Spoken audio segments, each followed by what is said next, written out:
I'm Manoj Bhargav. The market share. He's cracked the Forbes billionaire list.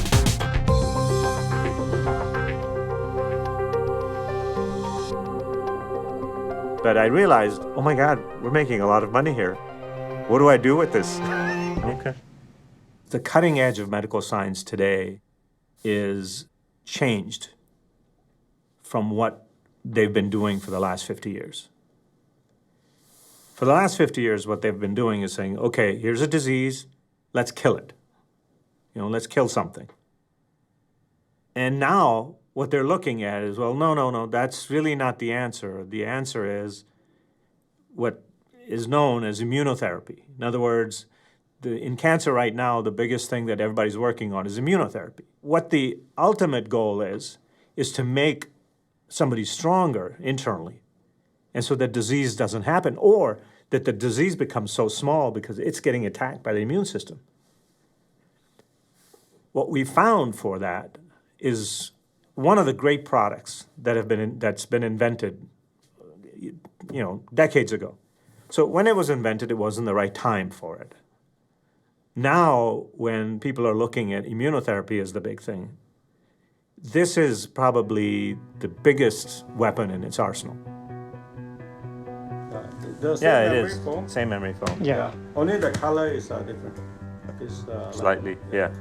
And everything else is the same. Right here, we're working on the ECP project called Renew. And the ECP project stands for External Counter Pulsation.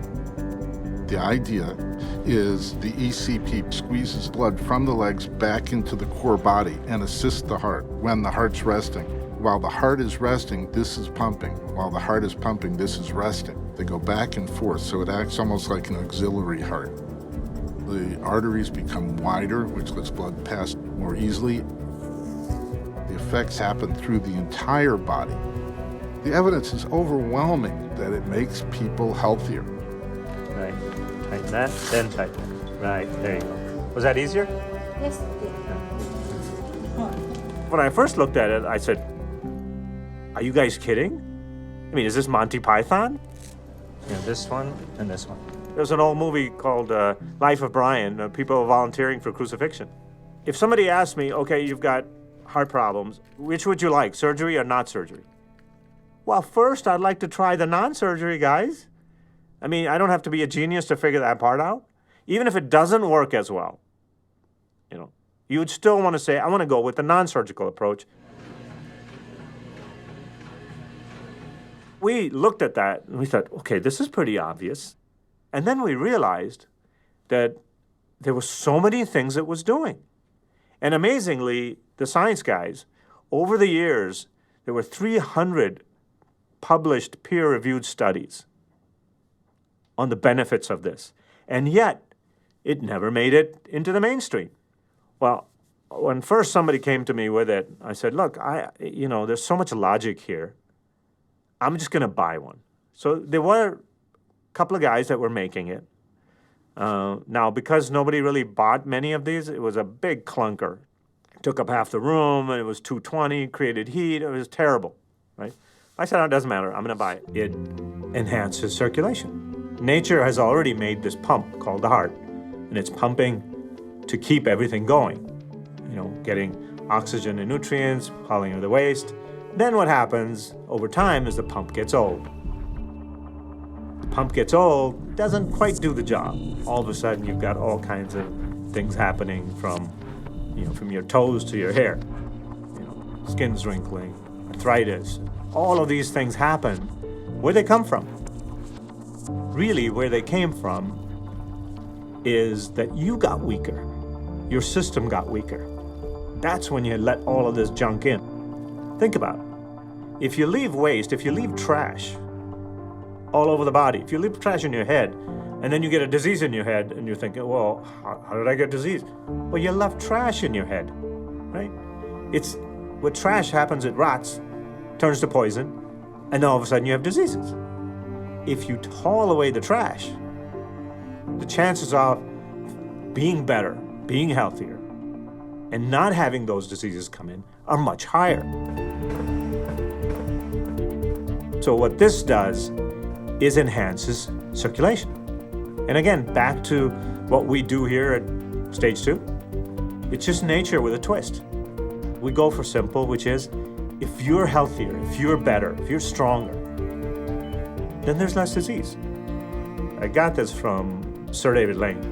And I was thinking all about nutrients and oxygen. And he pointed out, no, Manoj, it hauls away the waste. And he put it so well, which was, the idea is not to treat illness, it's to treat wellness. It's to make wellness better. That's how you treat illness. Right? That was so smart. David Lane is regarded as one of the foremost scientists and experts in the area of cancer and oncology. He's actually been knighted by the Queen. He's a brilliant person. When you get to talk to him, you'll realize how fast he can understand the things we are doing. And he sees tremendous benefits for ECP in healthcare. So his point is, if you can delay ailments, that's healthcare. We tend to think of ourselves as being well or being ill, but the reality is it's a continuum. And what we should be aiming for is great wellness and no illness. I think what we tend to do is think we're well until we're ill, and that's the wrong way around. We need to be thinking about maintaining health as a much more proactive process. Everybody wants a shortcut, so maybe I take this vitamin and I'll be better, or maybe I'll do this, I'll be better. But what we need to do is think about fundamentals. So what is the fundamental? The fundamental is the blood, the circulation. That's what your heart's doing, that's what's taking nutrients around your body, that's what's critical for eliminating waste products. So clearly poor circulation is the basis of a lot of illness. So it's clear to me, that anything that can help people to improve their health is very, very important. So ECP is an example of that. Everybody says, well, how can something so simple work? How can just pumping your circulation a bit help? But the question is, ask the question, does it work? If it does work, then it's very valuable. And I think this is where, you have to go outside the system. I mean, the current system educates people to behave in a certain way. You get ill, you go to the doctor's a godlike figure, the doctor's going to save you, that's how it works. And instead of thinking, oh, I'm part of this process, I can't be passive, I should be active. And I think it's that shift in thinking to think about new ways of doing things. Of course, it doesn't solve every disease there is, but it is one of the greatest things that we found. This is the answer for the poor. Of course, whether you're poor or rich, you're still only a human being. Health is something that's across the board, whether you're rich or poor. When we looked at that for the poor, we said, okay, well, this is across all human needs. And if you can do this, how many things does it affect? Is it wide enough? Oh, yes. Because now I made it for whatever. So, yeah, we still did it for 95th percentile. Yeah, it's So, still. Yeah.